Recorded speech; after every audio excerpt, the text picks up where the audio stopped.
राधा स्वामी। मैं एक साखी सुना रही हूँ। सिकंदर आजम, जिसको विश्व विजय कहते हैं, जब सारी दुनिया को जीतता हुआ भारत के उत्तर पश्चिम ब्यास नदी के पास आया तो फौज ने उसे आगे बढ़ने से इनकार कर दिया। मजबूर होकर वह वापस लौट पड़ा। उसने ज्योतिषियों से पूछा कि मेरी मौत कब होगी। ज्योतिषी समझदार थे। उन्होंने हिसाब लगाकर देखा कि उम्र बहुत थोड़ी है, करीब करीब खत्म हो चुकी है।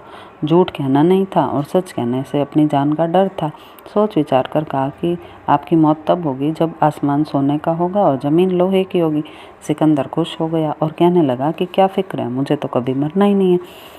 जब आसमान सोने का होगा, ज़मीन लोहे की होगी, तब मैं मरूंगा। जब वह पश्चिम फारस पार करते हुए रेगिस्तान से गुजर रहा था तो उसे मलेरिया हो गया।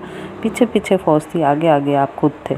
और वजीर ज्यों-ज्यों आगे बढ़ता गया, बुखार तेज होता गया। फौज पीछे रह गई और आखिर वजीर कहने लगा, वजीर मुझे तो बुखार हो गया। वजीर ने कहा, बादशाह सलामत, 2-4 मील आगे चलो, कोई ना कोई पेड़ आ जाएगा, वहाँ आराम किया जाएगा। जब आगे गए तो बुखार तेज हो गया और कहीं छाया का नामो निशान नहीं था और देखा कि शायद कोई पेड़ आ जाए, लेकिन पेड़ नहीं आया। जब वो 2-4 मील आगे चले तो बुखार इतना ज़ोर से हो गया कि बादशाह बर्दाश्त न कर सका, घोड़े से उतर गया और बोला कि यह लो पकड़ो घोड़े को, मैं एक कदम भी नहीं चल सकता।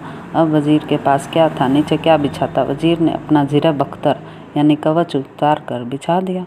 बादशाह उसके ऊपर लेट गया और लोहे का एक कोट होता है जीरा बख्तर, उसके ऊपर बादशाह सो गया और ऊपर उसके छतरी, सोने का छतरी लगा दी गई।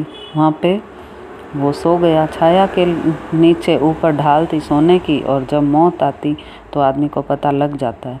सोचने लगा कि ज्योतिषियों का कहना सही हो गया। मेरे सिर पे तो लोहे आसमान सोने का है और ज़मीन लोहे की। अब मेरी मौत आने वाली है। इससे इतने में सारी फौज हकीम वहाँ पहुँच गए। बादशाह ने कहा, मेरी नब्ज़ देखो। नब्ज़ देखकर उन्होंने कहा कि जनाब, आप नहीं बच सकते। उसने कहा, मैं अपना आधा राज्य तुम्हें देता हूँ, मुझे एक बार अपनी माँ से मिलवा दो। तो उसने कहा, यह संभव नहीं है। बादशाह ने फिर कहा कि मैं अपना सारा राज्य देता हूँ, एक बार माँ से मिला दो, मैं मांग कर रोटी खा लूँगा। उन्होंने कहा, आपकी उम्र अब पूरी हो चुकी है, एक श्वास भी नहीं मिल सकता। इस तरह सिकंदर बच्चे की तरह फुट फुट कर रोने लगा। एक दिन में 24,000 श्वास होते हैं। एक एक श्वास करोड़ करोड़ रुपए का है और बेकार की बातों में गंवा देते हैं। इसलिए हमें मनुष्य जन्म का फ़ायदा उठाते हुए मालिक से मिलने का उपाय करना चाहिए।